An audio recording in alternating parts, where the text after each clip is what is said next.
Cool. Oh, there we go. Now my mic is on. What is going on, stream? Hello. Let me just adjust the audio levels a little bit here. Hello, hello, hello. We're back. Back again. This time on a Thursday. But you know, we made so much. We've been on such a roll with this thing. We just figured, why not keep going and keep this momentum, finish this thing, and then we can have a nice, chill weekend. I hope. That is the plan. That'd be absolutely lovely, wouldn't it? So yeah, we're gonna just jump right into it. First thing we can do is get VS Code Live Share set up. Yesterday we had some amazing luck with it, kind of. It was also kind of like effing us over at one point, but we do. All right, I'm going to send you a link. There you go. I'm feeling good of this one. Let's go. First try, baby.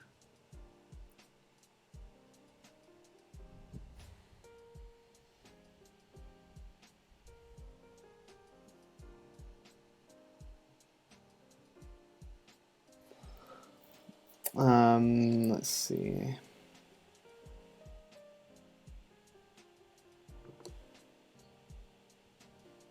Loading file tree or what?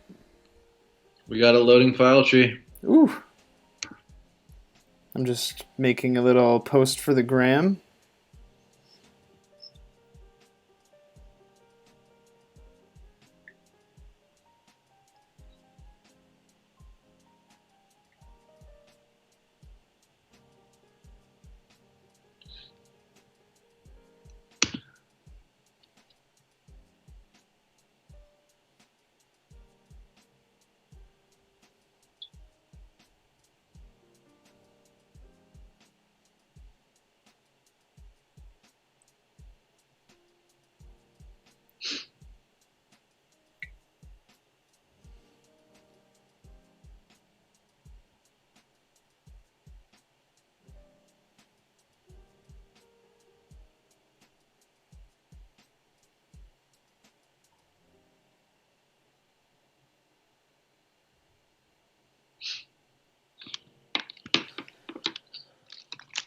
All right, looks like you're in there, man.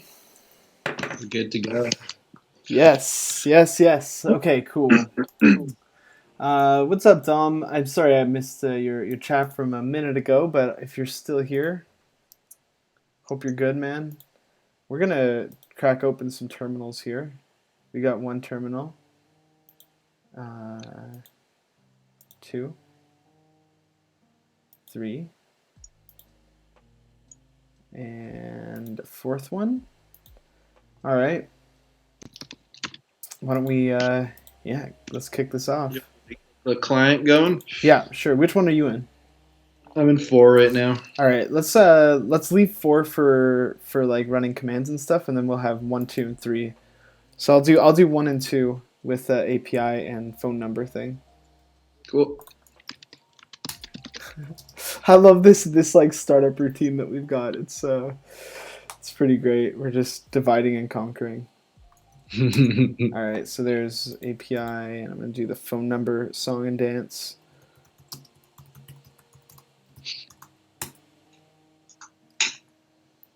Gonna list the phone numbers. Grab our phone number. Let's say Twilio phone numbers update with our phone number and provided an SMS URL of HTTP localhost 4000 /SMS. Cool. And that's running now. Okay, cool. So now we have our, I'm just going to add our 4000 port here. And then let's, I'm going to see if we can get this running in a browser. Cool. I've got it loaded up. How about you? It is just loading, but it's looking good. Okay.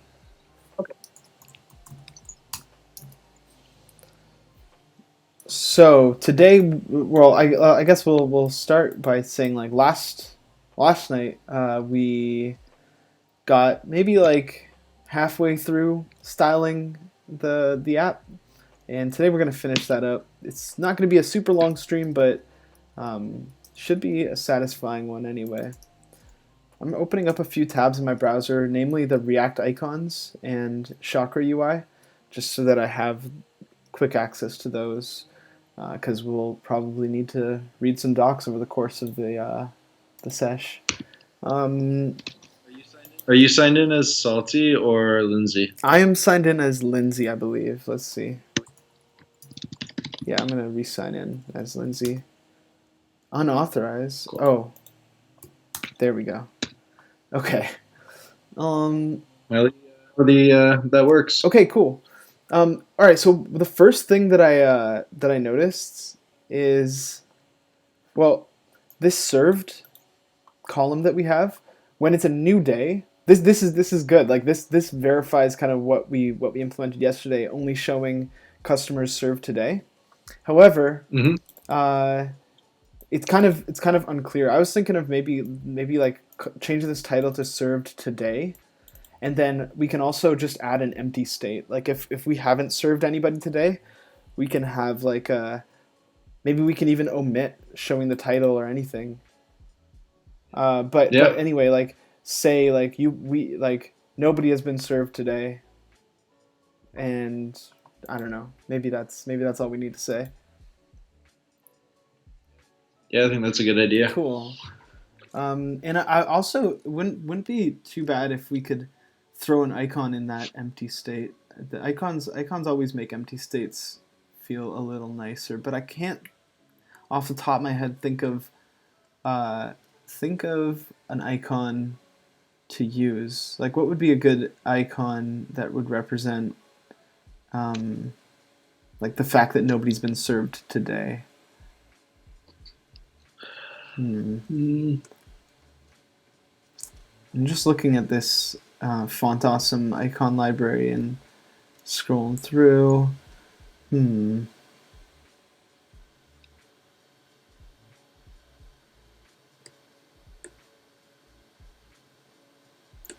We could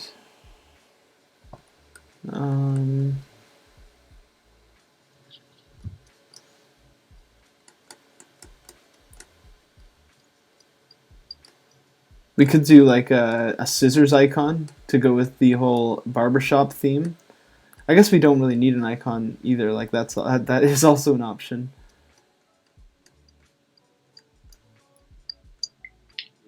Do we have a nice pair of scissors in there? There's got to yeah, for sure. Let's take a look. Scissors.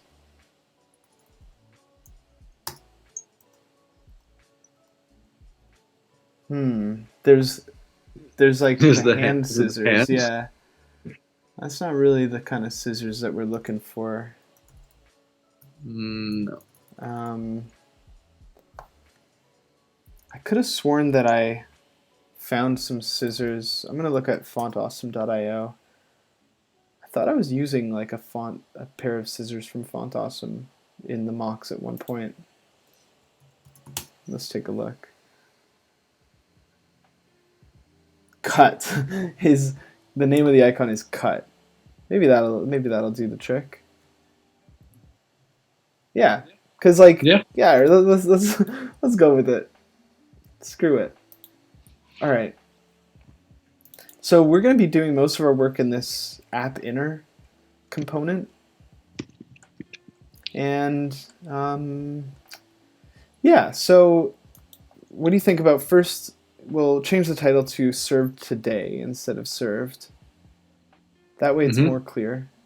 And then what we can do is like when I'm making empty states for a component like this, the pattern that I typically use is like using a ternary operator in the JSX and then like splitting on the condition of length.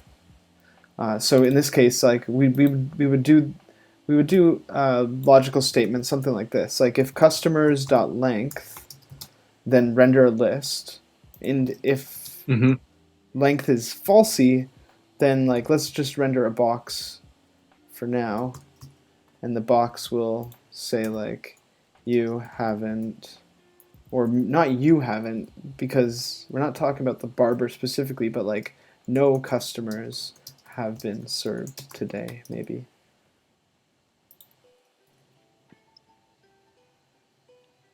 And hopefully that'll live reload. Did I have to save again? Is it reloaded on your end? No. Wow. This is freaky. Oh, I see. Okay, so the reason this is happening is because we're doing this filter for the served customers, and we're just doing it in line here. So what we really need to do is take this filter and do it outside of the component, and then make the ternary based on that. So what I'm going to do actually is we'll do a similar thing to what we did with waiting customers. We could just make another variable called served customers, and use this use memo hook to define that variable, and it'll just be like that, and pass it in the dependency array, the second argument to use memo, the customers array, the original customers array. All right, and then we can take served customers and throw it back where we were doing that filter previously, and also use it in place of customers.length there. All right. Now, what do we get? There we go. That's nice. Yeah. I mean, that looks all right as it is. What I was originally thinking of was having it like in the middle of the box, like in here or something, and maybe even like, well, yeah, I don't know. We could play with a few different things. I think this is probably like, this will suffice for now if we're cool with that. But if you want to, it's up to you really, I guess. Like, what do you think? I kind of get what you mean. Like, because right now it kind of looks like a subheading under served today, whereas we want it to represent like that whole list of where customers would Yeah, be. yeah. So let's just try something real quick. What I'm going to do is change the parent like wrapping box element, like this entire gray area, to a flex parent instead. And what that'll allow us to do is really easily center our empty state. We could just say margin auto, and because of the way that margins work in Flexbox land, oh, we're also going to have to change the direction on this flex parent. So we'll say direction column. And now what we should see is, yeah, so something like this. That's not bad. Like maybe if we give it a icon as well, it might look all right. Let's see. I'm gonna take this, throw it in a text component. This is also a component from Chakra, and then throw an icon above it. Let's go FA cut and hope that I get autocomplete, and I don't. Bummer. All right, so I'll import FA cut from React icons FA, and then take that and drop it in here. Let's see how that looks. Hey, what's up, Ferjay? Welcome back. It's been a few nights in a row. So this looks, well, it renders the icon, but not really the desired effect there. So what I'm going to do is use a box element, pass the icon as the as prop, and then I can start using Chakra style props to give this some styles, like give it a height, maybe like 40 pixels or 10 units, and we'll see how that looks. That didn't quite work. Maybe if I give it a width, it'll work? Is it because it's an icon? You use like... I might have to give it a width and a height in order for this to have an effect. Oh! Yeah, I think that's probably the case. Hit it with that font size, I was just baby. thinking about that. Let's see what happens. Font size 2XL, for example. Does that have... Oh my god, it works. Beautiful. Let's do that. Let's go, like, bump it way up 4XL. Hey, that's really, really good to know. Alright. And maybe we want to center this thing. So maybe we just go text align center on there. And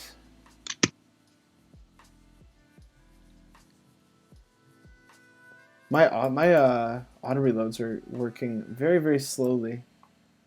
I'm just wondering why our icon is not.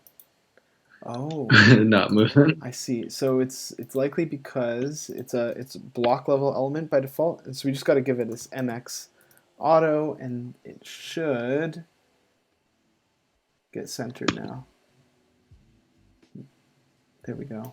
My hot reload is going exceptionally slow today. I don't know if you're getting the same thing over there. It's a little slower, but my computer is a little bit slower. All right. In general, right? So that's not bad. I'm also just going to make this this icon a little bit lighter gray than the text, so we can say like gray 500. See how that looks.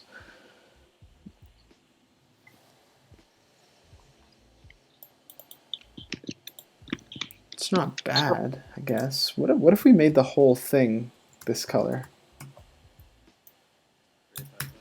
Gray 500.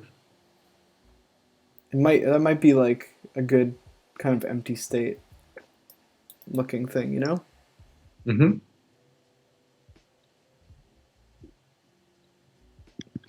All right.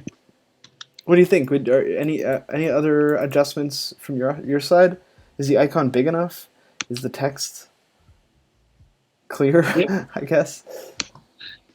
I think it looks good, and I mean, I don't think they'll be seeing this empty state very often. Yeah, just like once per day, basically. Once there, Yep. so I think it's a nice little like, okay, it's clear. The icon catches your attention. No customers. Moving on. Works. Let's start cutting some hair. All right. Bada boom. Great. All right. Next thing, while we're in this panel, actually, we can work on another part of the design, which is like the logged in state. So up at the top of this panel, we render like the person who's currently logged in. So let's do that next. And Ken, you can take over and implement this stuff. I'll just tell you, like, for one thing that we will need to do in order to do this is pass along the user object that currently the app component gets a user prop, and then it uses it just to like authenticate us with like the initial socket connection. But yeah, in this case, we want to render some information that's on the user object. So Okay. so we can start by just passing it through to app inner as a prop. Cool.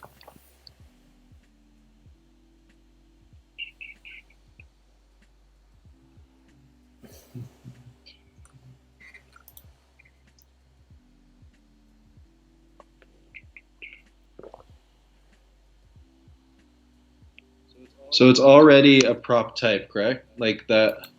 Sorry, I'm forgetting how prop types work. Yeah, so it's currently a prop on the app component, but we need to use it inside the app inner component. So Okay. since app renders app inner, we can just pass it along as a prop to app inner. This is a pattern called like nested props.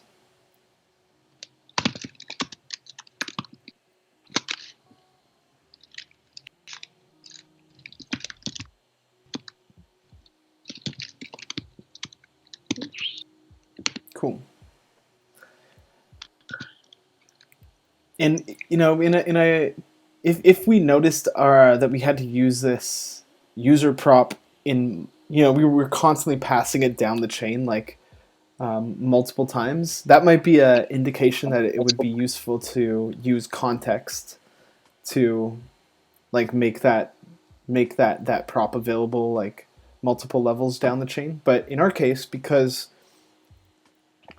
the user object is defined in index.js, and then it's passed to app.js and is used in app.js, and then we're passing it to app inner and then using it again in app inner, then I would say that this like nested passing along of the user prop is totally appropriate for our use case.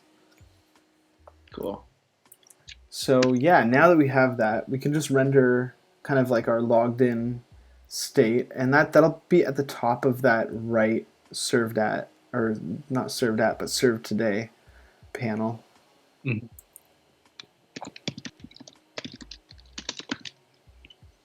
And yeah, and in the designs we just have it like above the title there.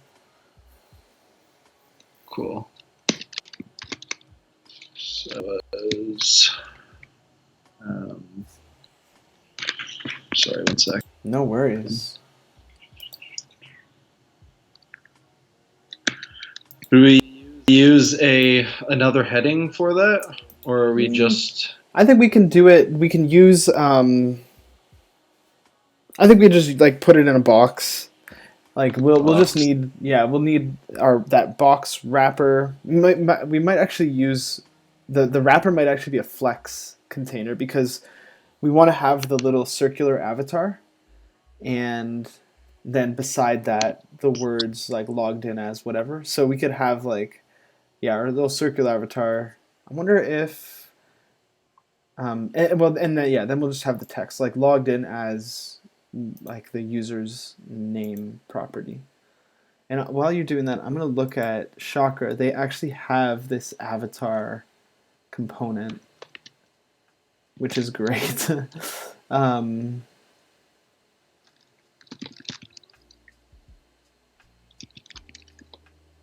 nice.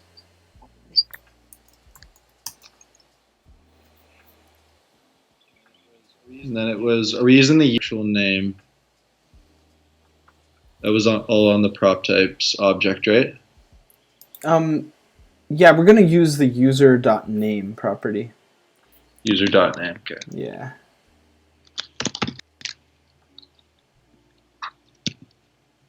All right, let's check that out. Should work.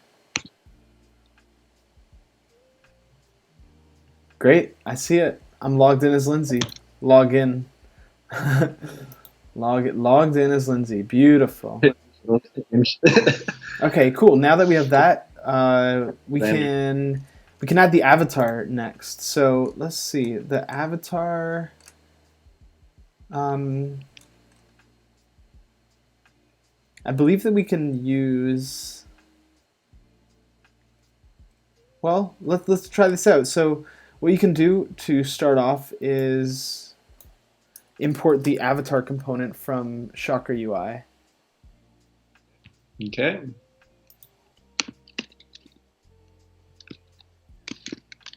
All right.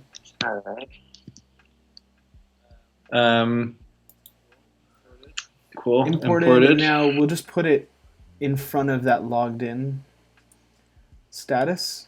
And the avatar component in Chakra accepts a name property, and we'll use the same name that we're rendering there in that name property, and we'll see how that looks. Sorry, what is going in the name property? Props.user.name. And so using the whatever name we pass it, it'll render the initial of the person automatically. Sick. Sweet. And it chooses a color, and that's all very nice. Now, let's see. Let's give it some more styles. Like, we can give it a size prop as well. I'm looking at the Chakra UI avatar docs here, and they have a size prop that goes from 2XS to 2XL. The default is medium, so maybe we can step down through like small and extra small until we land on like the size that works for us here. Mm-hmm.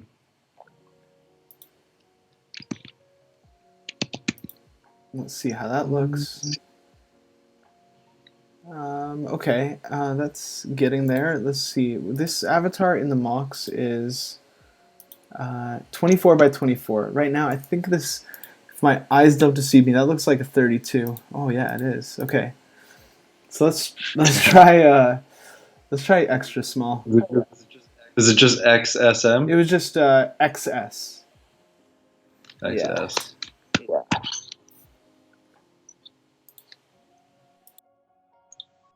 Mm-hmm. That's Perfect. better. And we'll just give it some margin. We'll give it margin right of 8 pixels. So 2 units, I guess.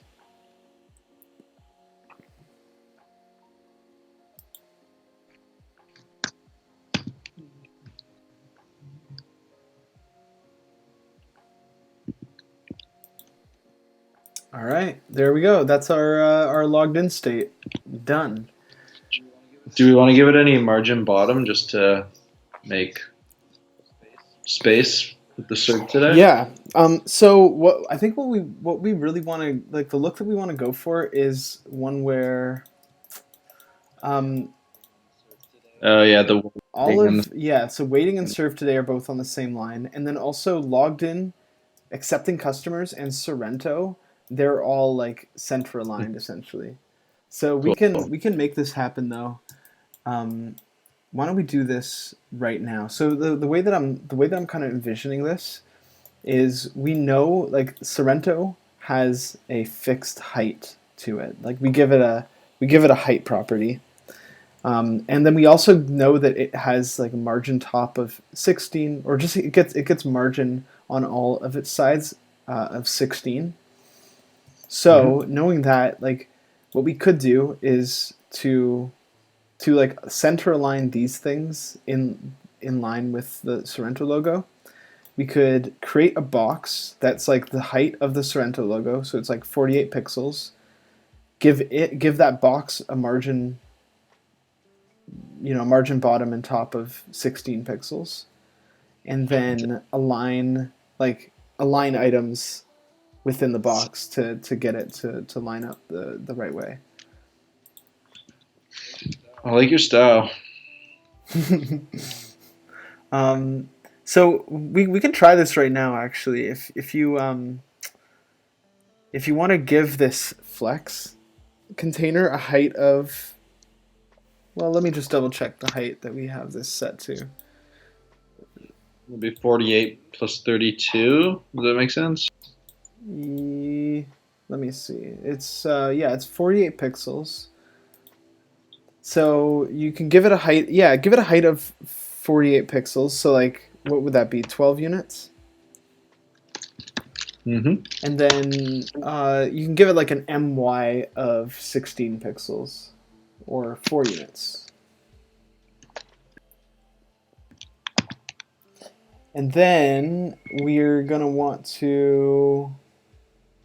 I'm gonna change the padding on it's like the parent panel component to just like a PX, so it'll only apply padding on the left and right, not the top and bottom. And then, yeah, so now that brings it up to 16 pixels between the top and the avatar. And so then to make this trick complete, I guess, you can just add an align prop on the flex there. Yeah.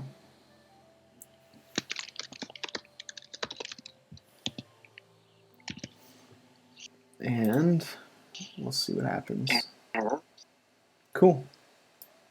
Sweet. So that's the desired effect there for sure. So now we just want to do the same thing with the accepting customers. Yeah, exactly. And before we before we do that, Dom, I'm sorry you had it muted too, but don't worry, we're only getting started here. It's coming along for sure, huh? Glad you got it unmuted now. So, what was I gonna say? Oh yeah. So right now we just have this like the height and the margin Y values hard coded here, and then on is it at the app level? No, it was in the index.js level. We also have that height and margin hard coded on the logo, and this is cool. It works, but let's say we decide one day that like we want to change the height of the logo, and I do that there. Then now all of a sudden everything else that was supposed to be aligned with it is out of sync. So you would need to change it in multiple places to get that to appear properly. So what we can do instead is just like make some variables that we can pass around and share between these two spots. Yeah, and I'm just thinking about like what the best way to share these values is. I mean, one idea that I have is like maybe we make a logo component, and then that logo component also exports its height and padding, or height and margin values. So in the index.js component, we would import logo, and then in app inner we would just import the logo height, logo width values. That's one idea. Another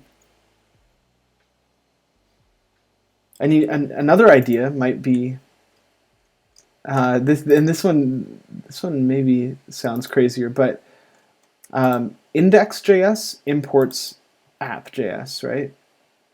and then app renders app inner.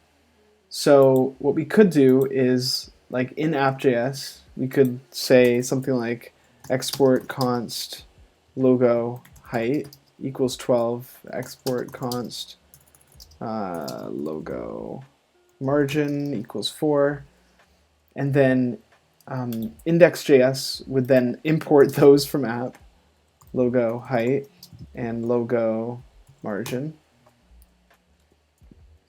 use them in these spots, logo height,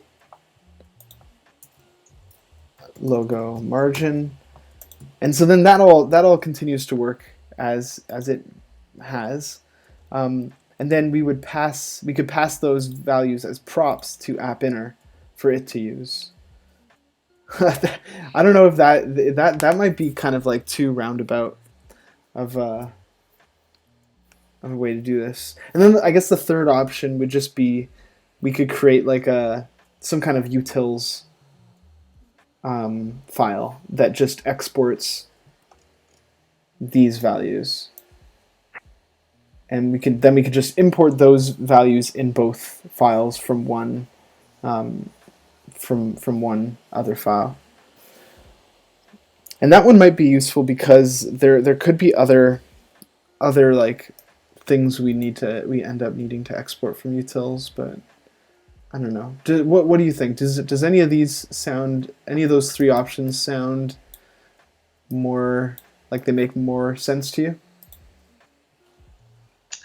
Not really, because I have never used any of those concepts before for styling. So they all sound absolutely insane to me, but all right, cool. So I'm so down. All right, let's go with I think the way that I laid this out, having like app.js export these things, is probably seems the most insane to me. Here's what we'll do, since you don't have any strong opinions. We're going to use a utils function, or a utils file. So we'll just say utils.js, and it just exports these two constants. Then in app.js doesn't have to worry about it at all. Index.js, we can change this import to point at utils.js.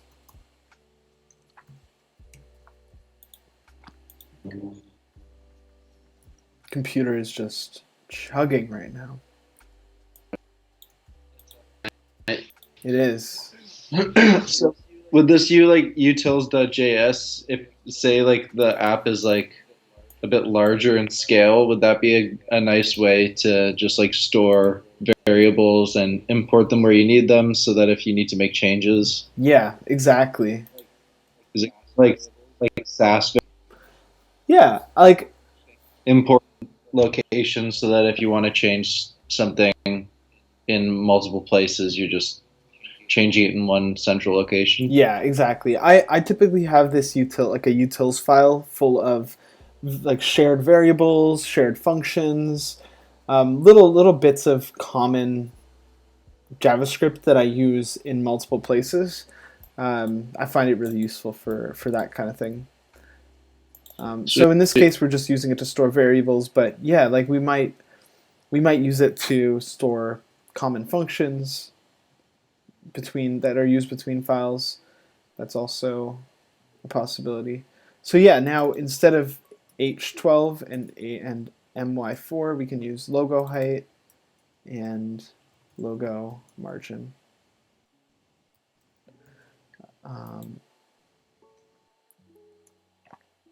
Yeah, and now it should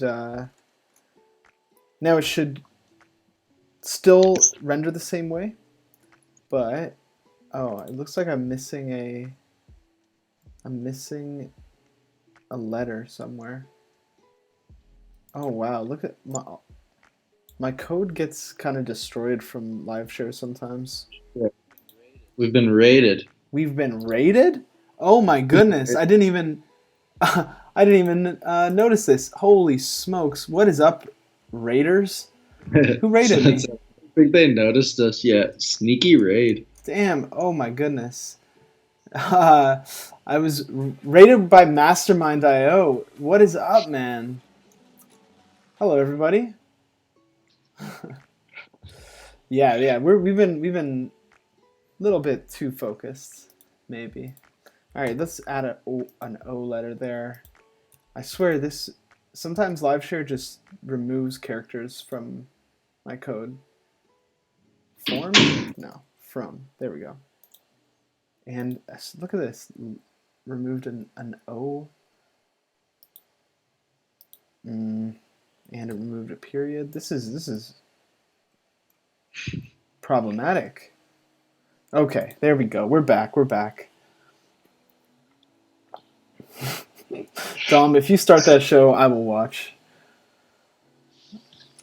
Yeah, Mastermind, thank you so much for the raid. What did you guys get up to on stream tonight? For us, what we've been doing for boy, like it's been a few weeks now, huh? We've been working on a an SMS based waitlist app for our friend's barbershop. So our friend owns a barbershop. He's planning on opening in June, and one of the things that he wants to do in preparation for that is adding a like a queue system that doesn't rely on people being in the shop, sitting down on a bench next to each other. So what we've done is made this SMS based solution. So people will text a number, get on the wait list, and in the barbershop, this is the UI that they would be looking at. So this, yeah, it allows them to like manage their wait list by removing people from it or choosing to serve them, and then when they take any of these actions, we send automated text messages back to the people who are currently on the list. And I'm seeing that sets are not dictionaries. I I guess I'll just take your word for it. Uh, Considering you guys learned about data types and data structures today, it's good to know. And it does give the user an estimated wait time. Yes, P Murphy. That's one of the features that we worked on a couple streams ago. By the way, all of the stream VODs for this whole series are on YouTube. I wonder if I have a. No, I don't. Brad City and Yellow Squirrel. Thank you guys for the follows. Let me drop my YouTube in the chat. You can catch all the VODs there because Twitch deletes them after 7 days, unfortunately. But Sharky Shreds, thank you for the follow, man.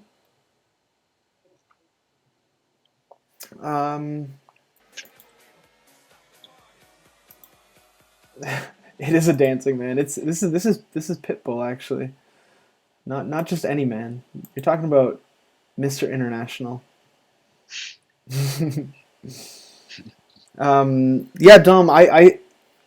I'm pretty sure I get 7 days. My VODs tend to get deleted after around 7. But yeah. So the main task of today's stream is making this thing look pretty. We're working on applying some CSS changes and just laying this thing out in a really nice and clear manner.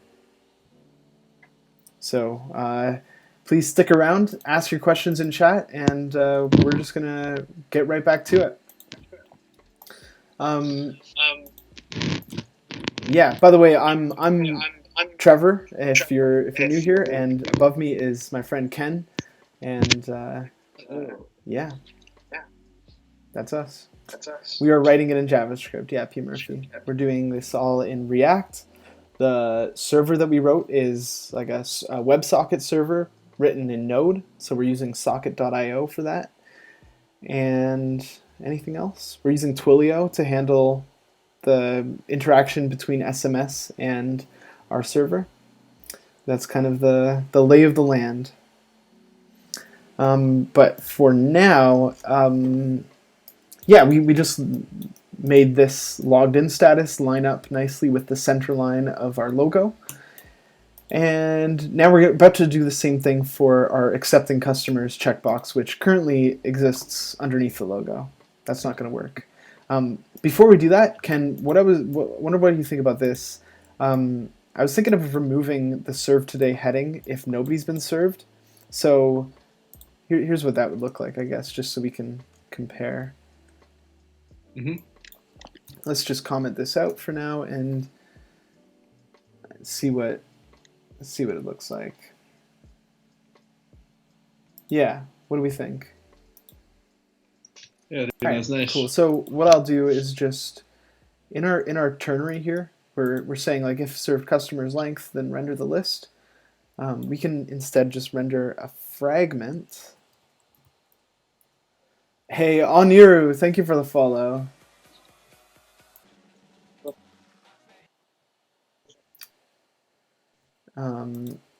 And throw the heading in that fragment as well.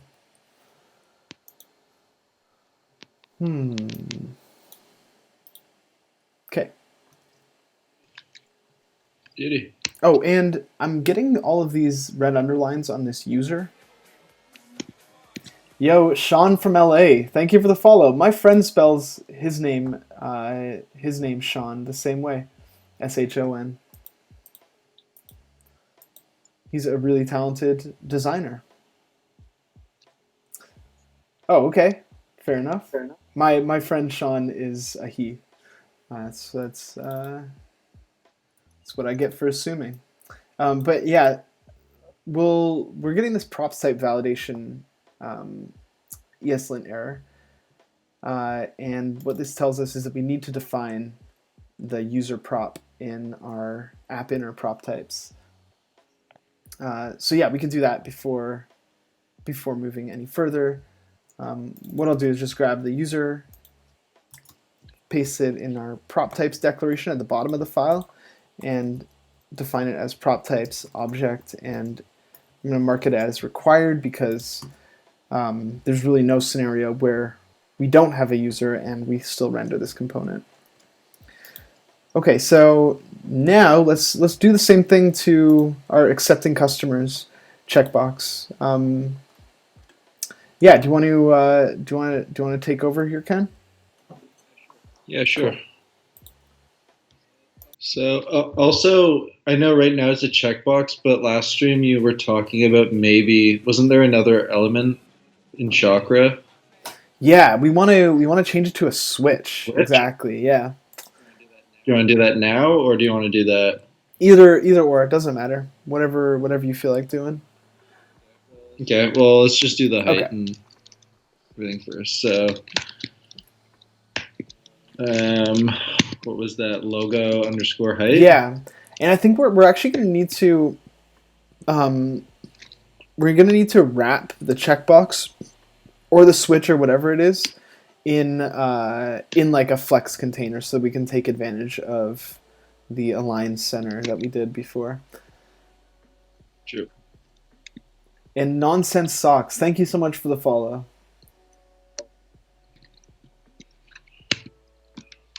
Cool. So should I be giving the height to the flex container then, or? Yeah, exactly. The idea is we want like the flex container to take up the height of the logo, and then we can say align item center to make sure that its content is vertically centered. Cool.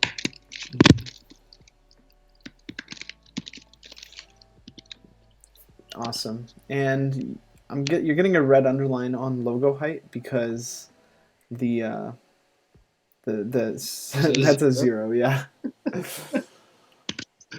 Why do they put the 0 right above the O key? Honestly. I can't type for shit.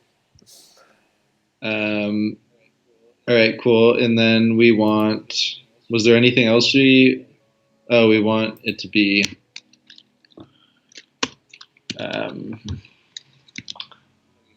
Hugging the right side of that flex container. Yeah, correct? well we need it to first be flex align center or not flex align center, align center, and then we can also cause it to hug the right side by using the justify prop. And we'll say it'll be flex end is the property for that. What's up, David Snyder 404? Welcome back. Welcome to the thrilling conclusion of our pair programming saga. Great. Now that seems to be working pretty well. The only thing that's missing is we need to remove the padding from the top and bottom of this panel. Currently, we're padding all four sides, but we can just Sure. say px instead there.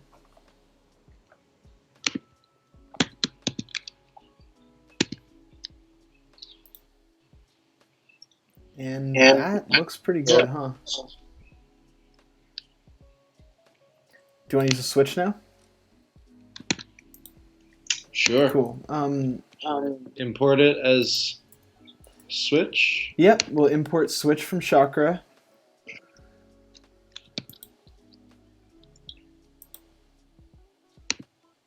And then you can also remove the checkbox import if you want while we're at it. True.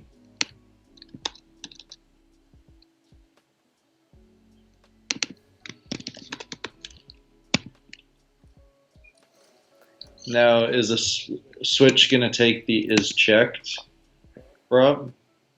It will take, let's see. Yeah, so I'm looking at the docs that I linked to in Hangouts, and yeah, it does also take an is checked Boolean.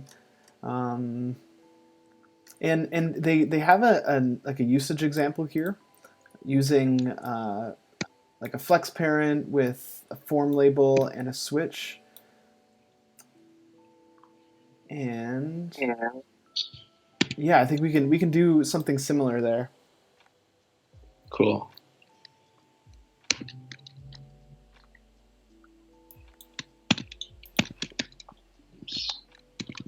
So it's in a flex parent right now, right? Yeah, so that'll be fine. Like we can continue to use that. But the way that the switch works is it doesn't take like it doesn't take children as the label. We have to render the label ourselves. Mm-hmm. So we can do that using what they're using in the Chakra docs is a form label component, and then they're using like the label like an HTML4 combined with an ID prop on the switch to make that happen.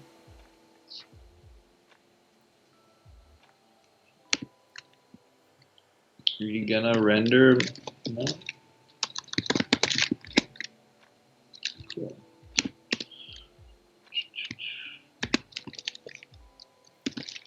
And you can actually just use like we'll use the Chakra form label component. You know what I mean? Like it's form capital L label. Ah. Fuck you. I know the feels. Yeah, cool. I'm gonna go up to the top and import that form label. There we go. And then you can give that the title of accepting customers.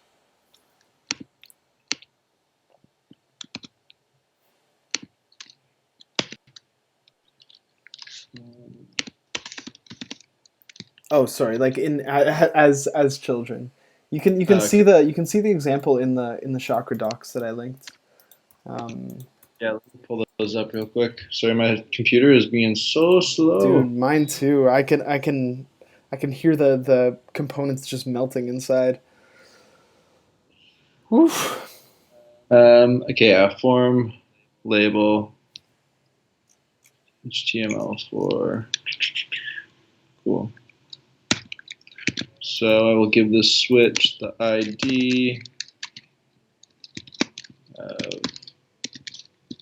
accepting.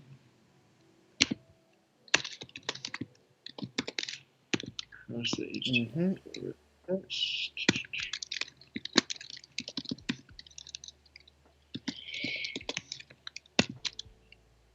Beautiful.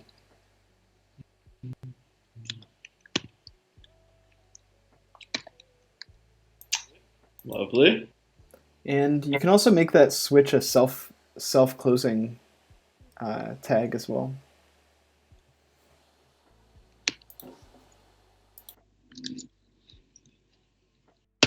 See ya. Theo. Okay, let's see. That looks pretty nice.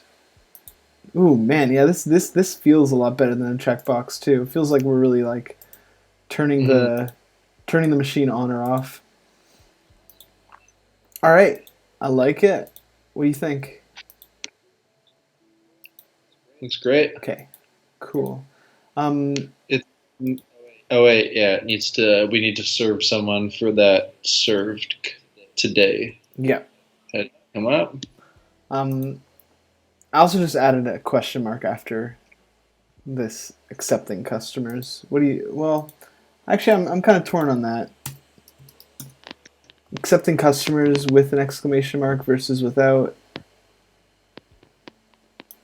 Maybe without is kind of more like tidy. Do you have any thoughts on that? No, no strong feelings. Hmm. The chat says I don't like the question mark. Okay, cool, David. That's Dave's you're the higher. tiebreaker then. Let's go no question Just mark then. All right. Well, moving along, we can work on this waiting and served at headings and make them like, give them the styles that we've defined in the designs. yeah. So it's just going to be like bold and um, like text uppercase. However, in the designs, we're using Helvetica. It's actually Helvetica Neue everywhere, and currently we don't like we're not using that in our app yet. Yeah, De Somos. This is the admin part of the app. The user-facing part of the app is all SMS based, so they would interact with the waitlist, adding themselves or requesting to be removed, just by texting a number. And this is what the barbers would see. Good question though. Yeah, so we're gonna need to configure this app to be using Helvetica, and because we're using Chakra UI and we're using Gatsby plugin Chakra UI, we can define a custom theme where we can um, essentially like override parts of the default Chakra theme that's used across the app. And so to do that, what we're going to do is create a file in source slash Gatsby plugin chakra UI slash theme.js. And this theme we can essentially override the theme that's supplied with the Chakra Gatsby plugin via this technique of what's called component shadowing. So if we look at here, let me pull this up actually. Gatsby plugin Chakra UI. If I link you this package, I'm gonna throw it in the chat as well, so you guys can follow along if you desire. Gatsby plugin Chakra UI has a source directory, and inside that source directory there's a theme.js file. And so with any Gatsby plugin or Gatsby theme, they allow you to override files that exist within the source directory or other directories within the source directory using this method that they call component shadowing. So this isn't like an overall JavaScript thing or a React thing. This is a Gatsby specific behavior, and it's really useful for these plugins and Gatsby themes to provide like a way into to like configure the app in a really what should I say? Yeah, I don't know, like a really different manner than just like supplying options to it. So the long and short of it is, what we're going to do is import theme from Chakra UI core. This is the default Chakra theme, and this theme.js is just expecting us to export a Chakra theme object. So if we say export default theme, this is what the default behavior looks like. And in fact, if we look at this, the theme.js in Gatsby plugin Chakra UI, if we open that up, we'll see that's exactly what they did. They import theme from Chakra UI core, and they just export that the default Chakra theme. So what we're going to do instead is we're going to export a new object. We'll spread in all of the existing properties of the theme, but then we're going to want to target our own like font properties. And let's see, to do that, what I'm going to first do is in the Chakra docs, I'm going to go up and look at this this theme docs page. So about halfway down the page, you'll see there's a typography section, and this gives you like an example of a theme object, and you'll see that they have this fonts key on the object, and the fonts key specifies 3 different font families: a body font family, a heading font family, and a monospace font family. So we can use this to specify our own font families, and those will hopefully have an effect on all of like the appropriate components within our app. You know, text fields or text components will get the body font family, headings will get the heading font family. In our case, we want both of these to be Helvetica Neue. So to do that, what we can do is, again, we're spreading in all of the default theme keys from the default Chakra theme, but we're just going to add a fonts key, and we'll say body is going to be Helvetica Neue with a fallback to Helvetica, and then a final fallback to just sans serif. If you don't have either of these Helvetica fonts, then you can pick any next system default sans serif, I guess. And then the headings are going to get the same, and for mono, we don't really care. We're not using monospace fonts in the app, so we'll just say monospace. And that should do the trick. Let's save and see if that had an effect. So I'm going to inspect this element, and I'm hoping to see our Helvetica font family, and I don't. So what we can do just to I have a hunch that this component shadowed theme.js didn't actually get picked up because we need to refresh our or restart our development server. So we'll go ahead and do that. Cancel the existing one and run npm start again.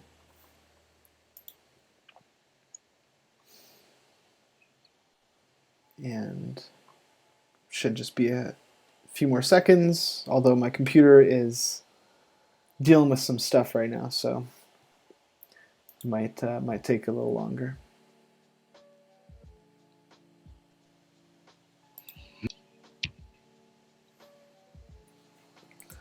I'll have a sip of water in the meantime. You a big water guy, Ken?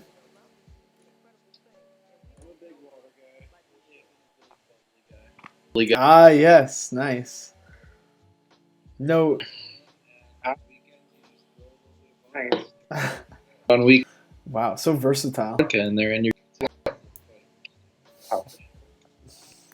It's quite a versatile. No 9:30 coffee tonight?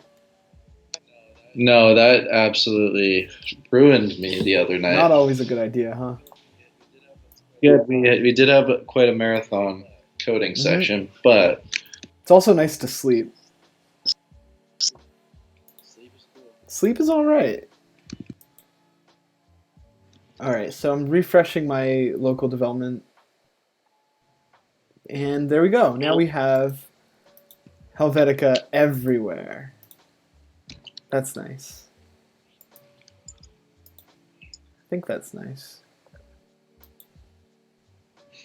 Yeah, cool. All right, so now with that out of the way, one thing I wanted to do just to, whenever I see something like this, where I have two exact lines um, back to back or in the same file or something like this just bugs me. So what I'm going to do is copy this, define a variable called body, and set it to this font family. So then we could just define the body font family by using this like implicit like object property defining method, and then we'll set heading to body as well. And that should do it for us. Now we can head back to the app inner and make the rest of the changes that we need to make this heading look appropriate. So let's see. First thing that we can do is do you want to take over from here, Ken? Yeah, sure. Okay, so like first thing I'm noticing is that the font size I think needs to take a bump. Right now this font size is 40 pixels. The font size we're using in here I'm gonna guess is like 32 or maybe 36. Let's see. Oh man, my computer is so slow. Hang in there, computer. We're looking for 40? Yeah, well let's just bump it up. Let's see what the next font size up is. Like what is it? 3XL now? Oh shit. Here I Let's am just bump it writing up to the another one. next. That's probably enough.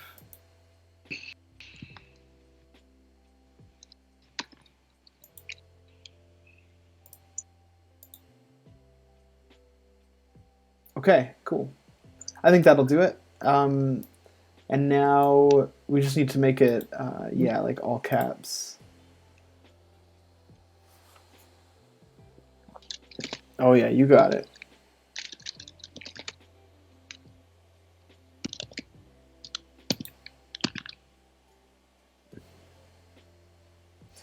Cool. And why don't we remove the colon as well? Can do, can do. Nice. All right, I think that looks pretty accurate. What do you guys think? Yeah, that looks, I want to say it looks spot on. What is, just out of curiosity, I want to see what 5XL looks like. Oh, this hot reloading is painfully slow. I think that might be a little bit too large. Let's go back to 4. Now here's the question. Should these in our utils.js on the other side, or does it matter? Good question. Actually, the pattern that we'll use for that is, well, here, well, why don't we just, I'm going to take one of these people. I'm going to serve you, Ken. We get somebody in the served list. So now we can clearly see that these two things need to be the same. Mm-hmm. So to do this, we're actually going to use, we're going to make like a common component instead of just sharing the props. So Okay. what you can do is you just copy this whole heading, and then we'll go up to the top of the file and define a custom component. You can just drop that in there, like make a component at the top of the file that returns what you just copied. Mm-hmm. Like right above where we define app inner. Cool.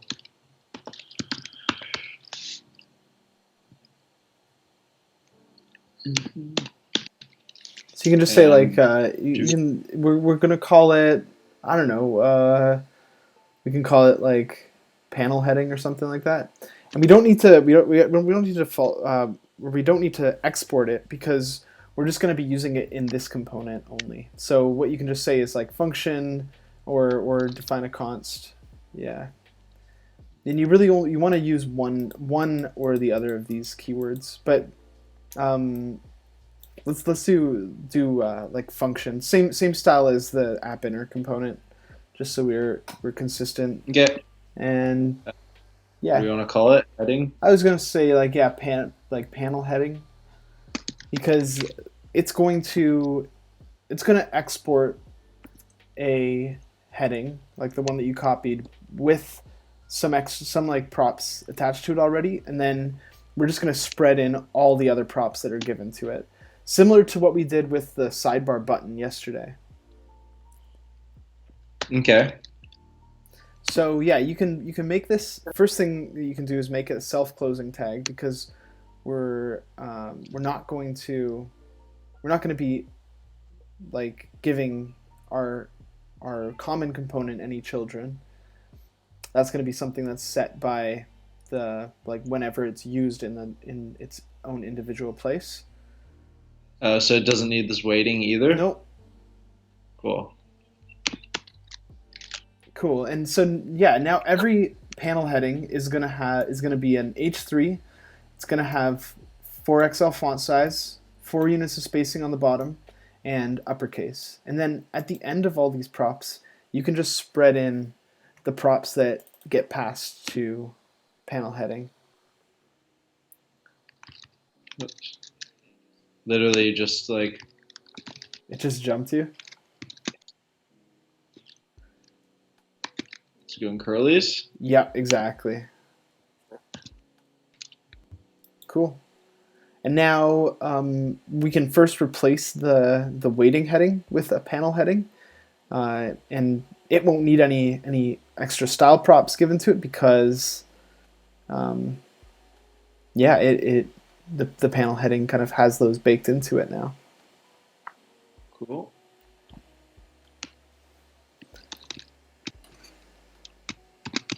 But it will need its content of waiting. So yeah, oh yeah. Shit.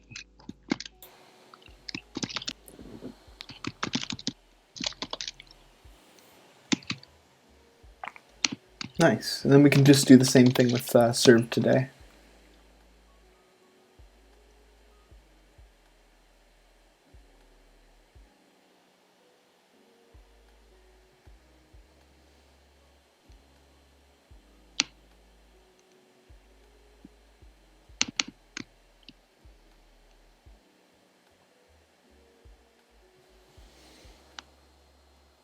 Cool. Let's save that and see how it looks.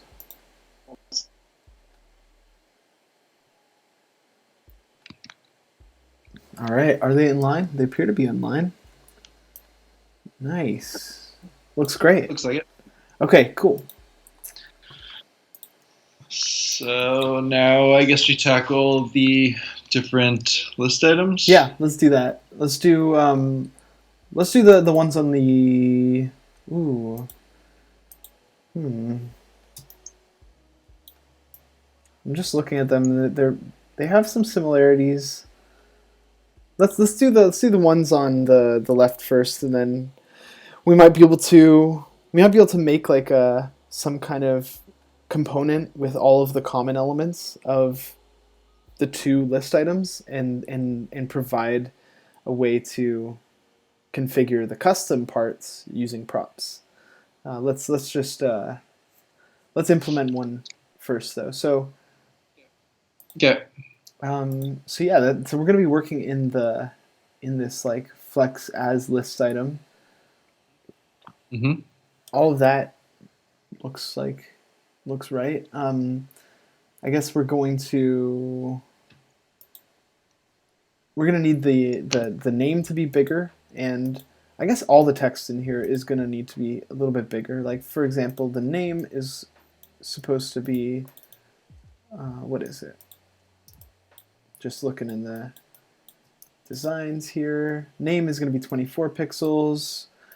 The served at part is 20 pixels. So we can probably target those using like a text component. Okay. So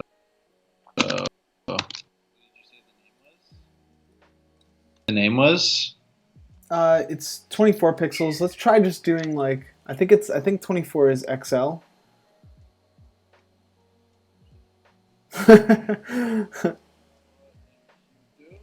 This live share is acting janky as hell. Sorry, how many Let's try it. units? Let's try like XL font size. Oh, true.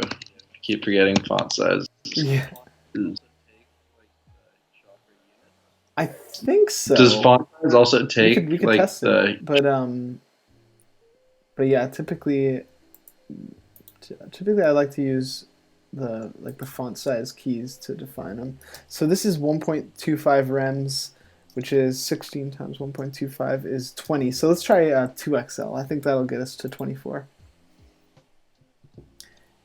But that's good to know because we want the timer to be rendered in as 20 pixels or XL font size.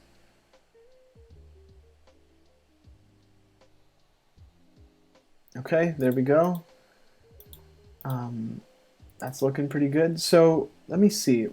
In our timer, well, right now timer isn't a Chakra component, so it won't take a font size prop as it is currently, right? Well, if we look at the timer component, if you open up the timer.js, you'll see that timer just renders a fragment with some text in it. So yeah, you could basically surround it in a box component or a text component. I think that if we use text component, it might make sense.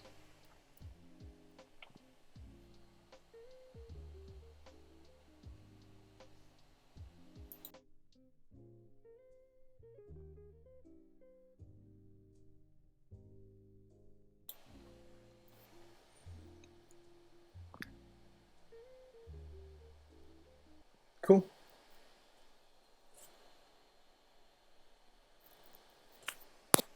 Great. And then one more thing that we'll want to do on the name is just make it bolder. I think I'm using right now. I'm using medium, so we can say font weight medium on the customer name.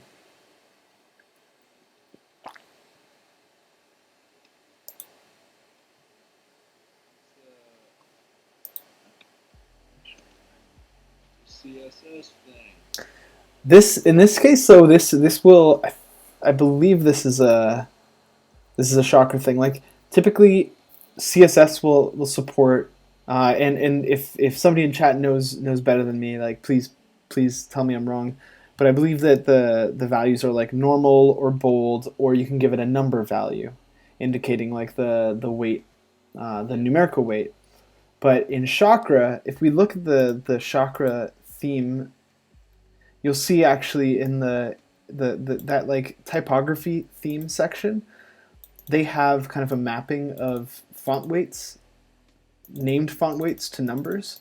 So you can even configure this. You can make it so that when you type in like font weight medium, it actually serves up 600 font weight, or switch them around however you like. But yeah, like in general, the way that this whole like theme part of Chakra works is that when you use a CSS prop, and you provide it a string, it'll first check to see if there's a theme key for the CSS rule that you're targeting, and then if there is, then it checks to see if one of these like keys for the rule exists, and if it does, then it'll use that value, and if not, then it'll just try to pass along whatever value you gave it to, like as just like the CSS value. So that's kind of like the logical process behind Chakra when you use CSS props. that have theme keys. But yeah, this is looking good. That now this is like looking pretty much like what we have in the designs. Now, oh yeah, I know that's pretty whack. Maybe we could even like we could probably make that change to like hours or days depending on how many minutes have passed, you know?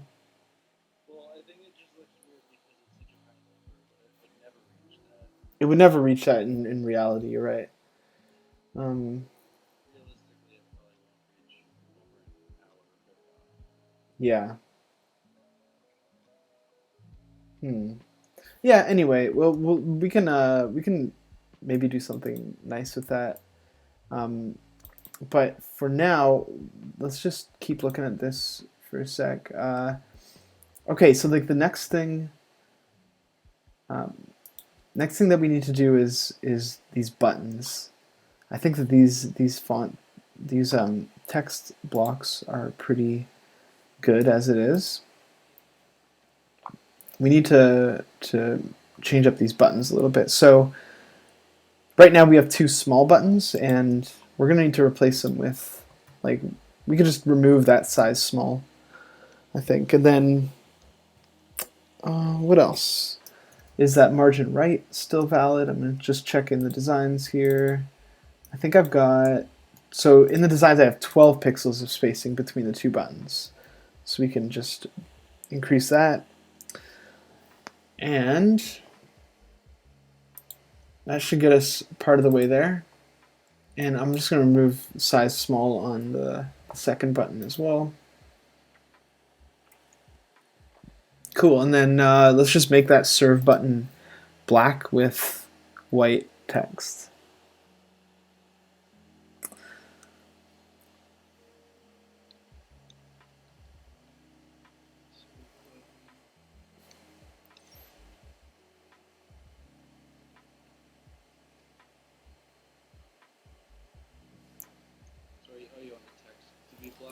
Yeah, well, here's a thought actually.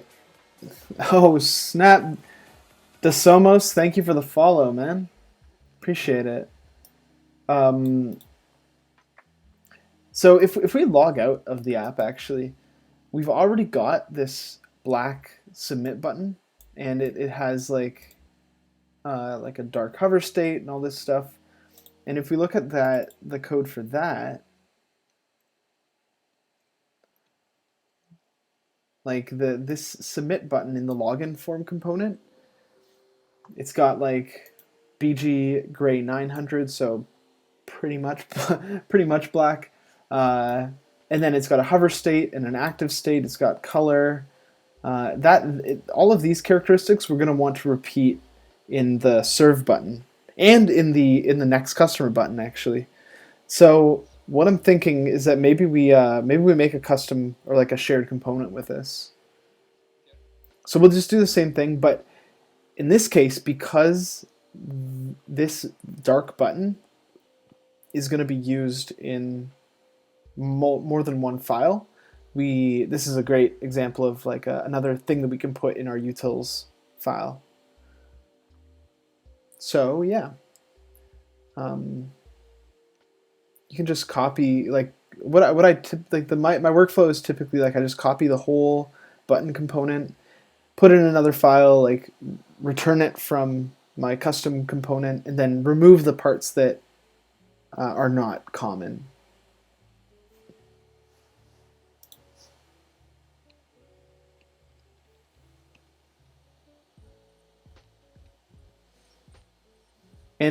For this one, because we're just rendering or exporting a React component, we'll give it like the casing of a React component. So like I would maybe just call it like dark button, like like uppercase D dark button. Like we're just defining a React component here. and it's going to take props and just return button, exactly the same as we did with the panel heading.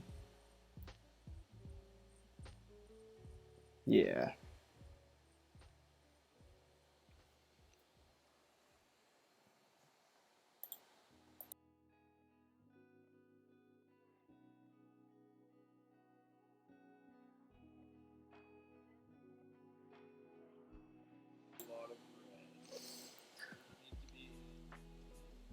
No, no, you're all good. Well, the problem that we're facing right now is that button isn't imported anywhere. So we got to import button first, and then also whenever we're rendering React, or whenever we're using JSX, I should say, React has to be in scope. Like if you were to mouse over the curlies in that utils file, you'll see probably those two things, like React has React must be in scope when using JSX, and then also button is not defined. So we can fix those right now. If you go up to the top of the file and import those two things. No, in utils. Yeah.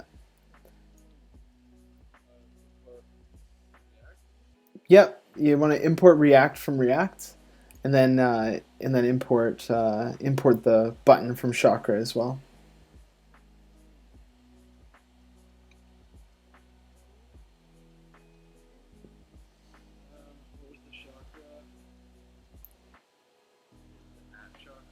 Yeah, you got it. It's at Chakra UI/core.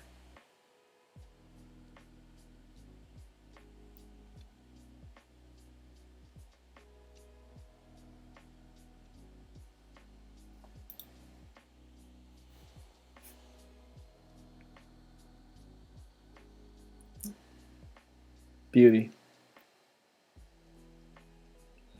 Should we replace the one in our login form with that? Yeah, let's replace it after, like, once we've finished the dark button in utils. Like if right now the thing that utils is exporting is this submit button with the word submit, and like type submit, margin left, margin top, all this stuff. Like uh, we want to like only keep the properties that are going to be shared between it and the other dark buttons in the site.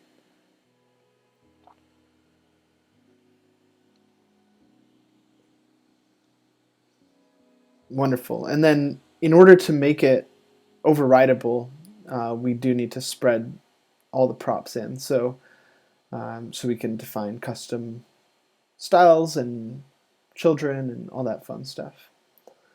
And that should be it. And then yeah, now back in the login form, we can use our dark button instead.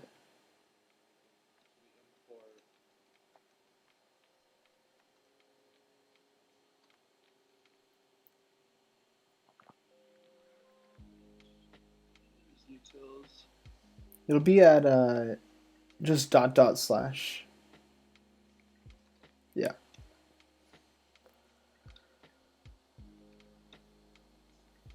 And if you mouse over the red squiggly there, it'll tell you um, there's no default export found in utils, and so like what we're doing with dark button is we're like exporting as a named export. So you're going to want to import it using the same style that we import the chakra components, like with curly braces around it. So yeah, in right there, yeah, you got it. Um, and oh yeah, and the other thing is that because utils is a JavaScript file, we don't need to add the JS extension on it. Cool. Now we're good to use dark button in place of the old button.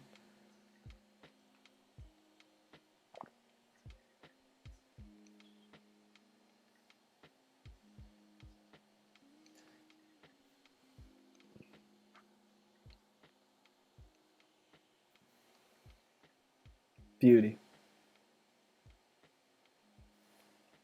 That's it. And I think there's the last thing we'll need to do in login form is just remove the old button import from Chakra because we're not using that anymore. Great.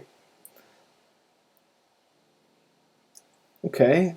Now that that's handled, we can start using it in our for our serve button as well. Mm-hmm.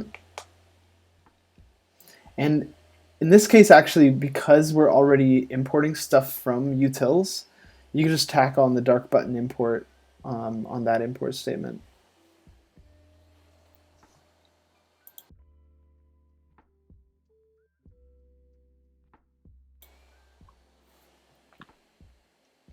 Okay.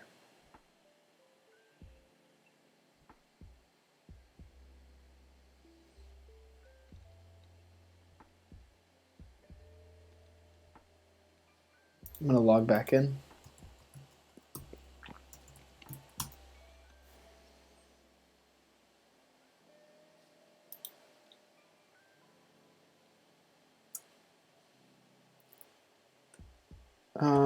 Actually, we're going to want to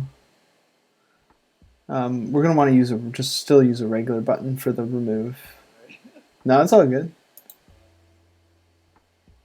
No, you got it. You got it. The first one, the serve button is a dark button, but the second one is still a regular button.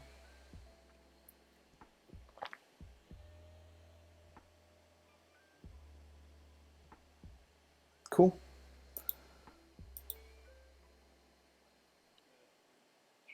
And this looks pretty good.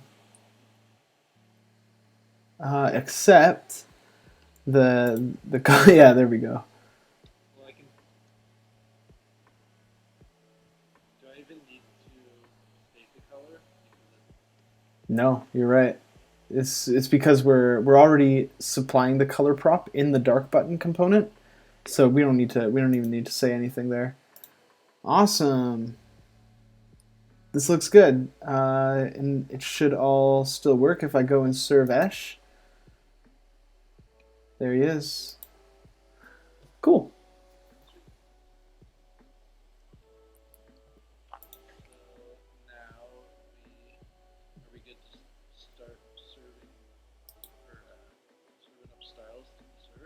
I think so. What I'm going to do before we do that, just to wrap up this panel, is I'm going to style the next customer button.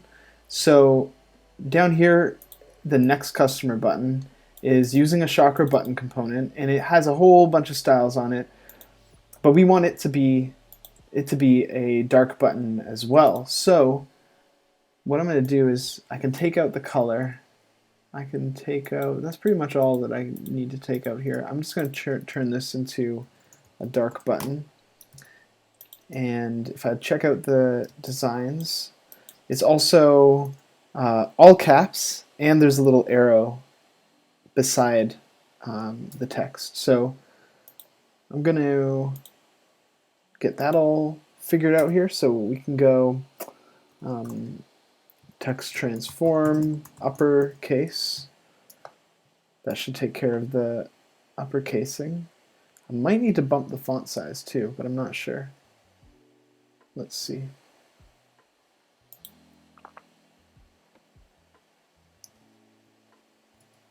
Yeah, I think I will. This font size is 32 pixels. Let's try 3XL. Because as we learned a few moments ago, 2XL is 24 pixels. So I'm guessing that the next step up will be 32. That looks about right. Let's double check. Yeah, cool. And the height of this entire button should be 100 pixels. So I can change this from 20 units to 100 pix. And then finally, adding the arrow to the right side is going to be interesting. So when I'm looking at the button component in Chakra, and I look at the props down at the bottom, this doesn't exactly give me the idea that I was hoping to get, but maybe it's an undocumented but they can here in this button with icon section. I'll send you the link. In this button with icon section, um, it allows you to specify these like left icon or right icon values.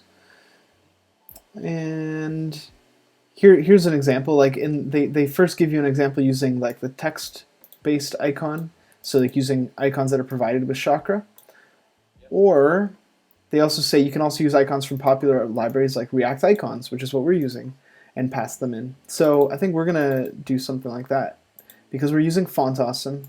I want to use right. I'm gonna say right icon and get. Well, let me check to see what the Font Awesome icon for this is. I think it's gonna be like arrow right, maybe. Yeah, that's the one. FA arrow right. Yo, RDVR Live. Thank you for the follow. Welcome to the stream. So we'll try importing FA arrow right, and we can auto import that. Love it. Let's see if that does the trick. Cool. I think that's good enough. What do you say? That was good. Okay. Great. Let's move on to the next and I guess the last part that we need to style tonight, which is the served list. And if I'm looking at the designs here, oh, also before we move on, I also in the designs added this number beside the person's name in the waiting. So why don't we do that as well?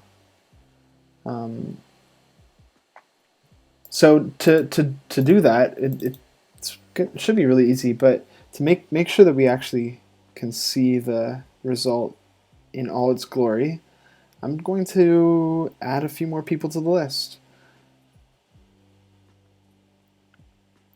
Gonna add me, Cameron. I'll add the homie Dom.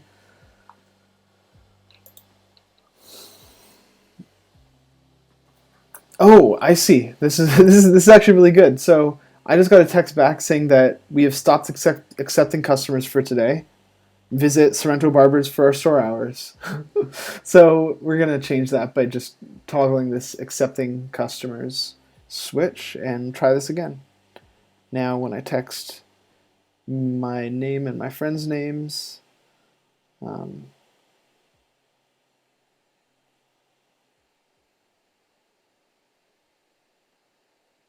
wow, this is really interesting. The order that we're getting these people back in does not appear to be correct, huh?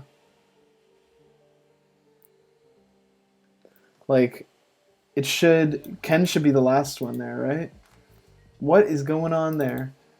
Maybe waiting customers. Yeah, so currently waiting customers is getting filtered, but not sorted. We actually sort our served customers by their served at date, and I don't know why when we memoized this served customers variable, why we didn't take sort with us. So let's fix that while we're at it. Go and tack on sort to our served customers, and then in the waiting customers array, we're gonna sort by what would it be? Waiting since. Let's try that. So we're expecting Ken to be at the bottom. That's not the expected result. So I'm just gonna this is the opposite sort order. So I'm just gonna change B waiting since from being on the left side of the operation to being on the right side. So just switch these positions. B goes to the right, A goes to the left. Hit save, and we should get the right order now. Nice. Oh yeah, for sure.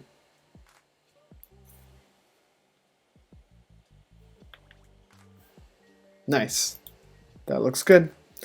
Okay, now to add the number beside the customer, we can just, um, when we're mapping over our waiting customers, we're going to grab the first argument, the customer, but we'll also grab the index.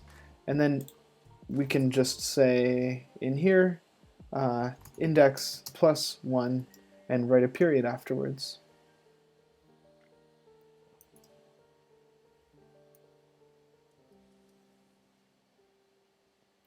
Cool.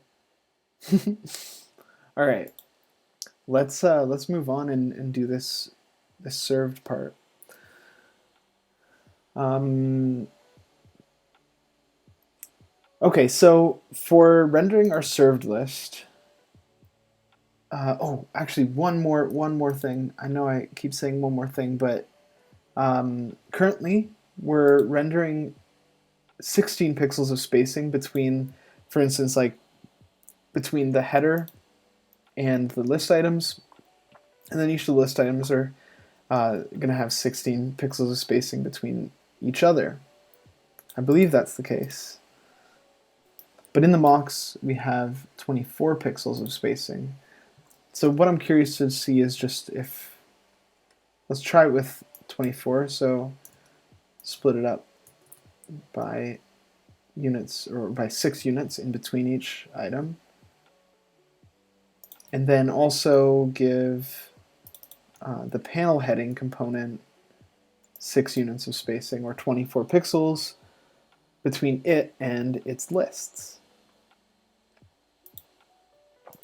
Cool. So that's a little bit more spaced out, and the motivation behind this is just to make it really easy for barbers with working on like tablets and stuff to hit the right serve button or remove button. So we want to keep them spaced out, keep font sizes large, all of those things. Yeah, that looks good though. All right. So now we have our list item, and the served list actually looks a lot like the waiting list. So I think there's parts of these waiting list items that we can just like port over into a shared component. Again, like strip out all of the custom stuff and come up with ways to allow like users of this component to inject their own custom content, I guess. Yeah. So Ken, why don't you take over for this last push? Um, and yeah, what we'll just start by creating, similar to what we did with the panel heading here. We'll just create a React component called, I don't know, like panel list item or something. We don't want to call it list item because list item is like the shocker component that we're going to be extending here. Panel list item, I think, works. We're working in these panels, aren't we? Thanks, YGDev. We think it's pretty cool too. So what I would do here is just like, kind of like what we've done with the other shared components. You can copy the entire like finished waiting list item, and then just like methodically strip out the parts that are not going to be shared.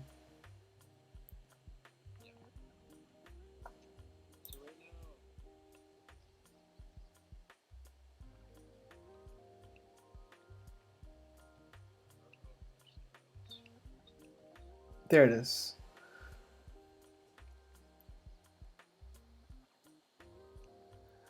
So in this case, it'll be more than just styles. Like really, what you want to do is copy like the entire. I mean, yeah, we could copy the entire list, um, but we definitely want to just like we want for sure want to copy the list item. So like the entire flex component, um, and then we can figure out what we want to, like what parts we want to keep and what parts we want to remove.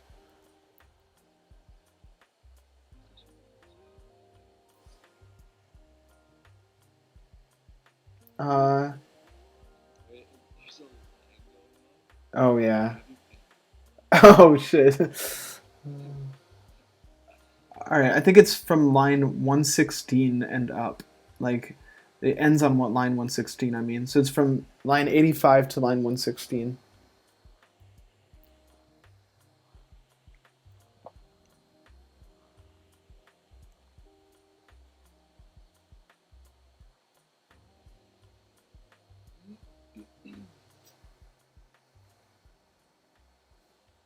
Cool. Thank everyone for their patience on that one. All right, so now we can start deciding like what parts are not shared. For example, like the key prop is only really used when you're iterating in an array in React, so we can get rid of that right away. Um, and then our two text components, they both accept children, but the children are going to be custom. So what we can do in there is um, like you can delete that first of all, like the existing children within each text, and we can use props to make those make like the text children configurable. Yeah, so I would you can give them like let's see, like what would be a prop like a good prop name for either of those, like title and subtitle maybe, or we in this case we don't want to spread all the props. We want to be basically provide like a single prop to target the title, and then another prop to target the subtitle. So in there you'd be writing like props.title, for example. Yeah.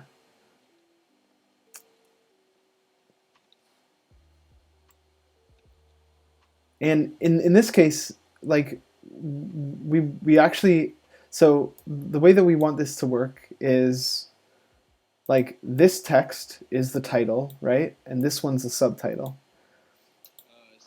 Yeah, so we can just like, yeah, pass the title and subtitle into each of them respectively. And if you hit save, it should remove those parentheses. Nice. And so yeah, you can do the same thing with the subtitle.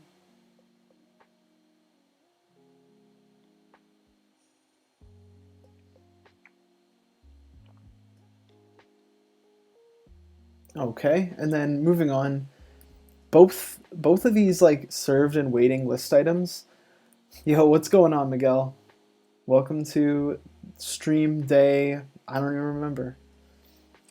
Um, so each of these waiting and served at list items, they have like they share the same like text treatment on the left side, and then they both show something on the right side. But that something is unique to each of them. So considering that, we would probably just want to remove all of the stuff within the second div.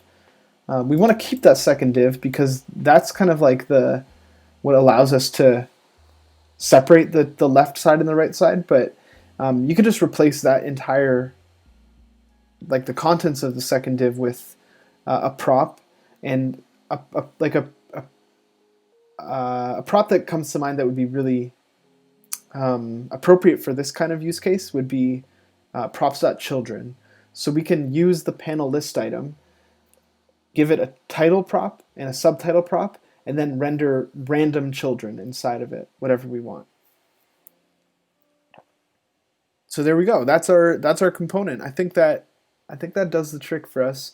Um, Now we have red underlines under all of our props that are used in there, so you can go and define some prop types.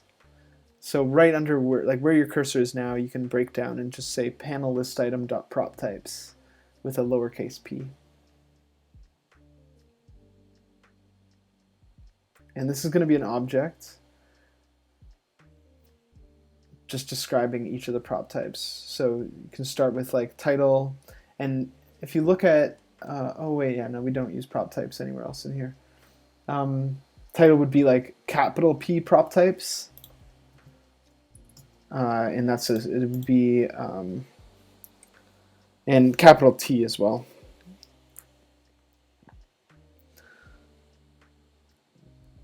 So in this case, like I think title could just be a string, right? Because it's like we just need to render like the number and the person's name. So you can say dot string and mark it as required using is required.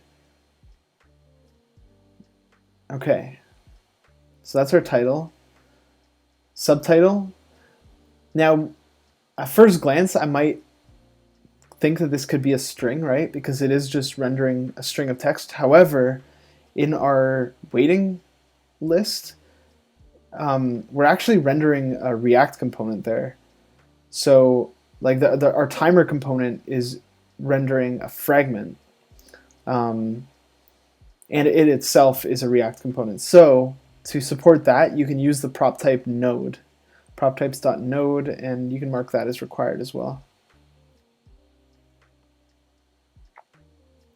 And then finally, so this prop types node is the prop type that you use when you want to accept just like React components as children or as like a value to your prop. So knowing that, we can mark children as the same type.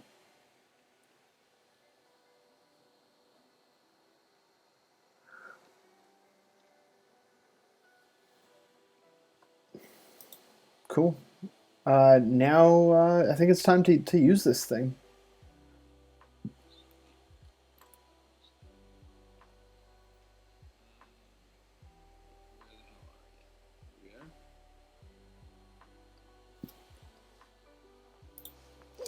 What's going on, Miguel? What was for dinner tonight?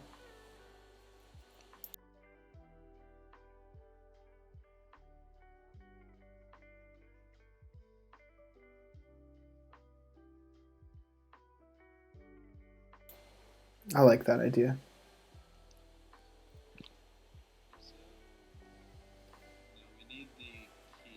Yep. No, sir.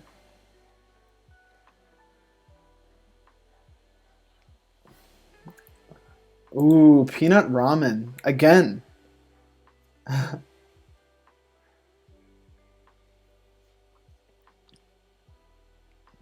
Yeah, users can remove themselves from the list once they're added.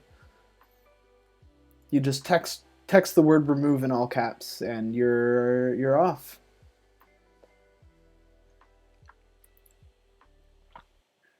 Okay, so yeah, we defined a title prop on the panel list item, so that's where you can define your title and subtitle.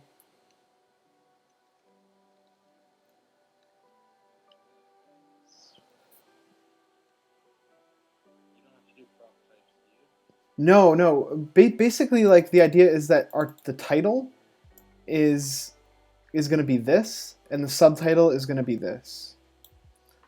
Um, Now, the catch, I guess, is that right now we're rendering like we're composing this string using like in JSX, but the title prop on panel list item is expecting a string, and that's fine because we can actually compose this value as a string as well using a template string.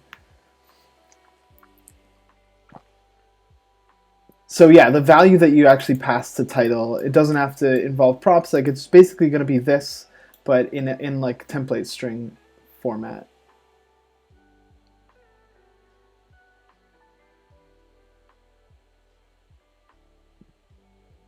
Yes, sir.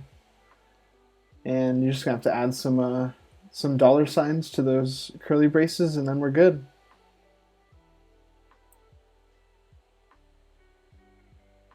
Cool.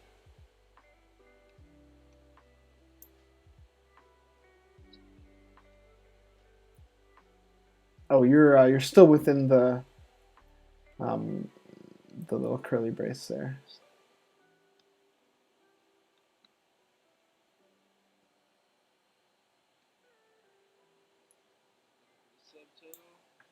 Yeah, ex- yeah. So you can just pass in the timer like within curly braces in that prop.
I just realized that I've been muted for like a long time on Twitch. Yeah, whoops, my bad. Thank you, Jasmine, for for letting me know. Damn, I wonder how long I was muted for. I always mute myself when I take swigs of water so that I can like spare the viewers from this like loud gulping sound, but I slipped up, forgot to unmute myself. Here I go again. All right. Yeah, for sure. So for the serve, we want to replace. Are we still going to replace the entire list item with our panel list item? You got it. Yep. Ooh, that's the list.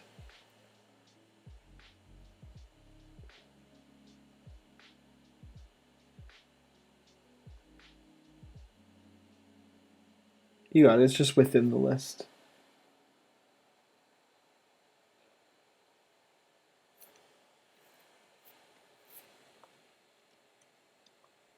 Still needs the key. Still needs the key. Yep. So in this case, what would be the title and subtitle? So in the designs, we've got the title is just the person's name, and then the subtitle is served by barber name.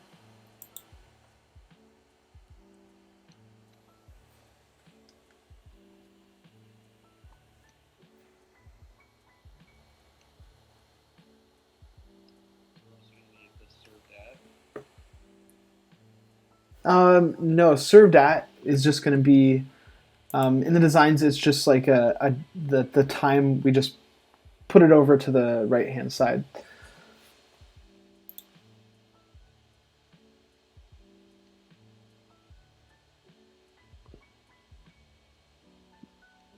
Yep, that'll do it.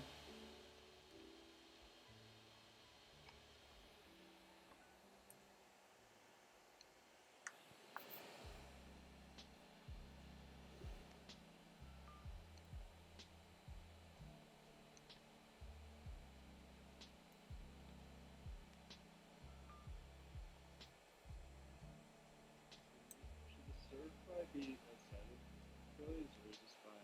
No, that's fine. You're just gonna want to make it a string, so you can use like a template string for that.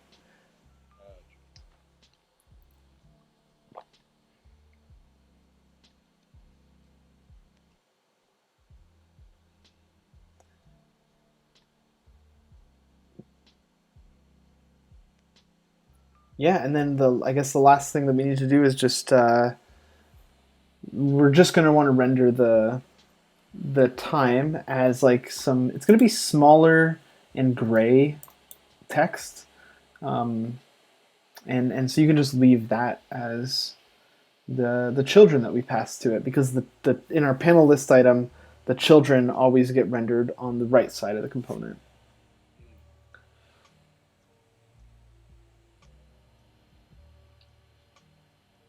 So yeah, you can just like remove that like served at text, and you can remove the divs from within there as well. And let's just save and see what we get.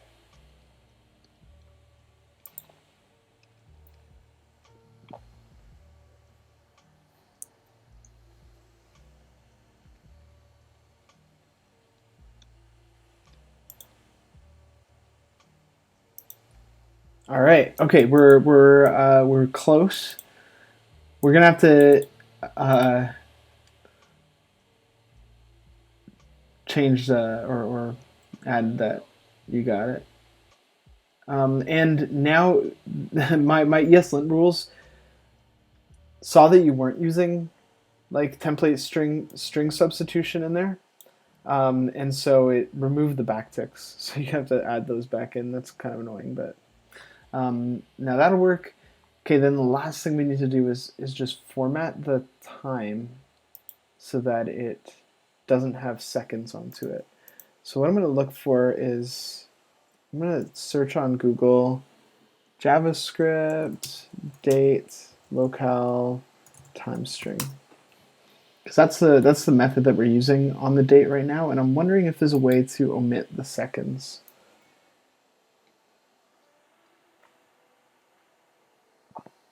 Let's see.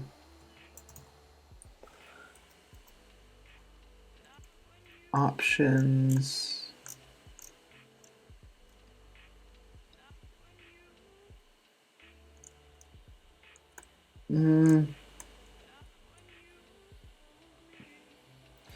Yeah, it doesn't look like this method gives us an ability to omit the seconds. So, um,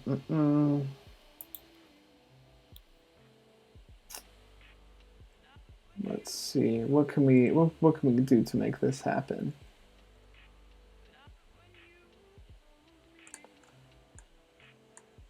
We can kind of do our own formatting ourselves, I think.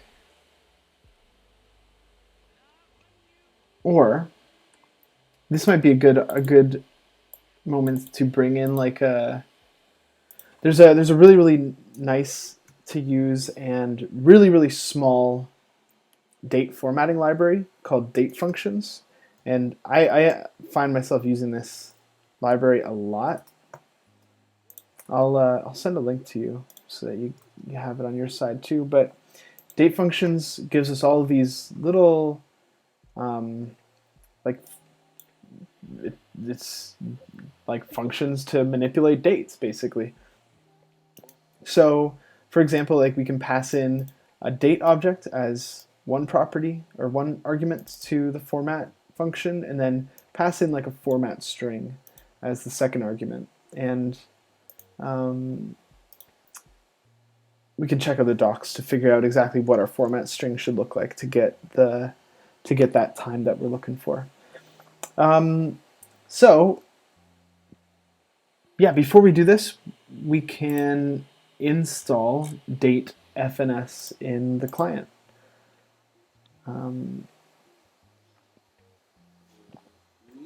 I think we're 4 is our command one. True. So I'm just reading up about the format stuff while you do that. It's a date hyphen FNS, and we want to do it make sure that we're in the client directory. Let's see. So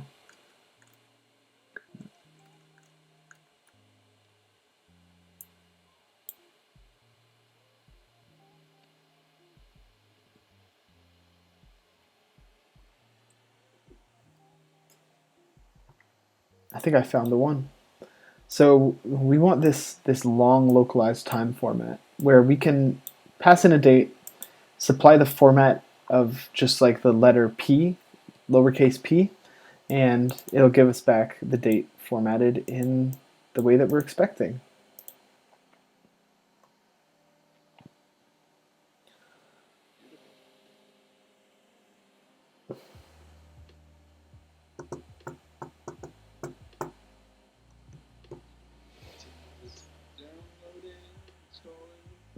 And the nice thing about this is not method.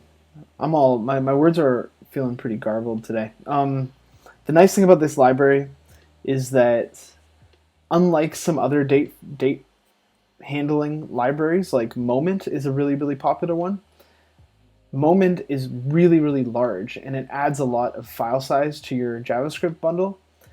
Date functions exports each of the individual functions as their own separate modules. So when I'm using their format function, I don't need to include any of the rest of the bundle, any of the rest of the library in my bundle. The only like file size addition is the format function itself, which happens to be relatively small. So this is almost installed. While it's installing, I guess we can just start implementing it here. So you can import format from date functions, and you can use that like module or named module syntax. So that's the same way that we're doing like the import from React icons and utils and all that stuff. We can import format from date functions that way. And it'll be lowercase f for format.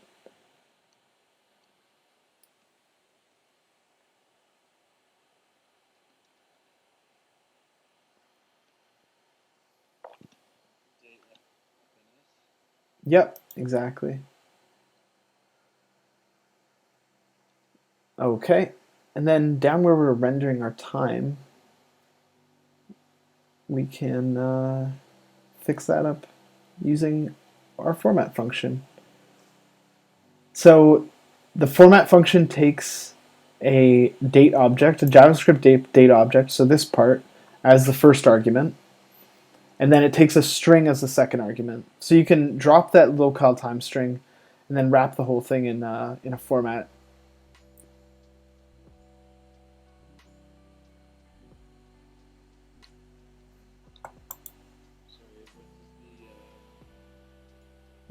So you can just call format with that date, that new date object as the first argument within the curly braces, because it's JavaScript. So anything outside of the curly braces will just be treated as a string. And then so that's our format function. First argument is the date. So the second argument to format is just going to be the string lowercase p. Oh, just like literally a string. Yeah, that's it. Let's save that and see what we get.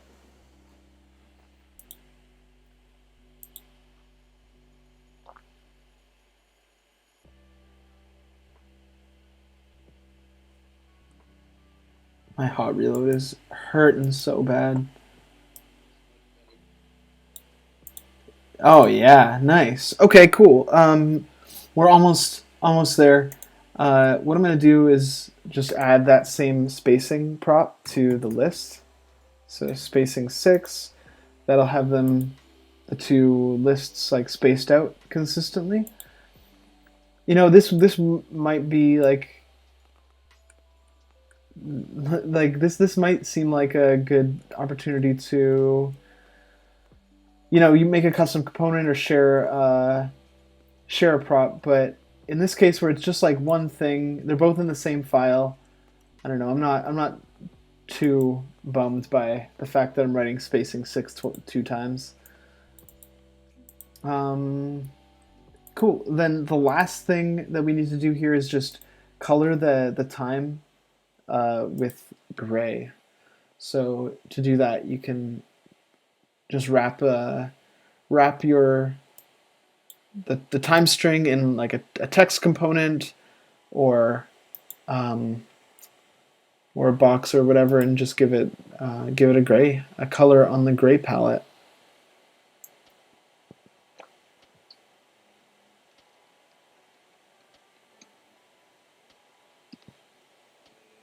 Would you say that is like a 3?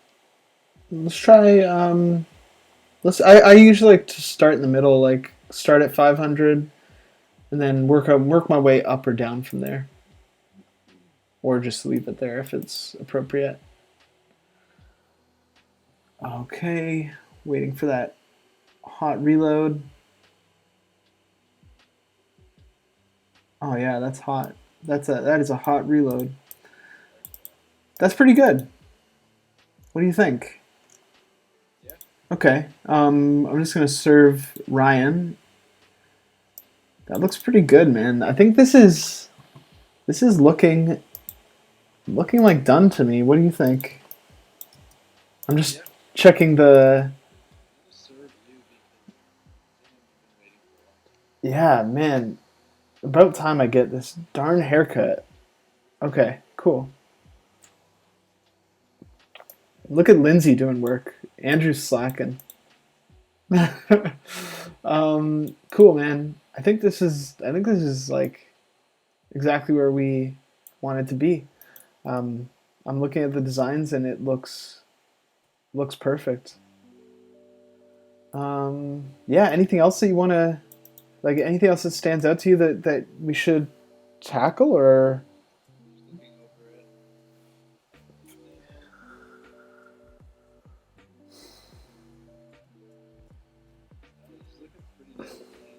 This is looking clean as heck, I must say.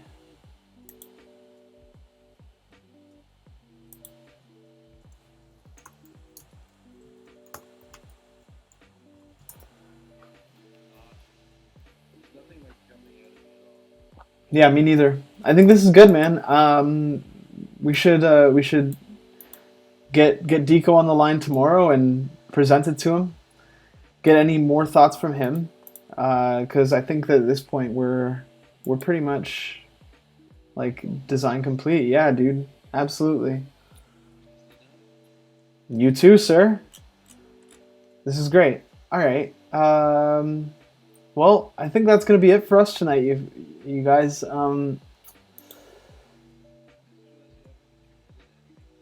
Ooh, yeah, we should probably do that first before we end the stream.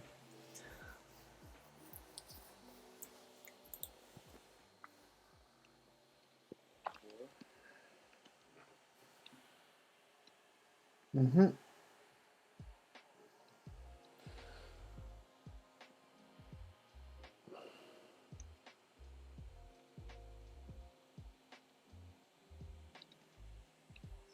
Yep, dude, this is really really awesome. Yeah, this app is looking really really nice and it works nice. I don't know if there's much more I could ask for of an app. Yeah, dude, if I could high five you right now, I would. This feels really satisfying. Give me one of those. But yeah, I think that's it for us tonight. Stream, it was fun. Thanks everybody for hanging out and watching us struggle our way through this. And the end result is pretty darn satisfying, I gotta say. Um, yeah, thank you, Mastermind.io, for the raid. That was sweet, and hope everybody has a pleasant evening. Um, yeah. Anything else? Anything else from you, Ken?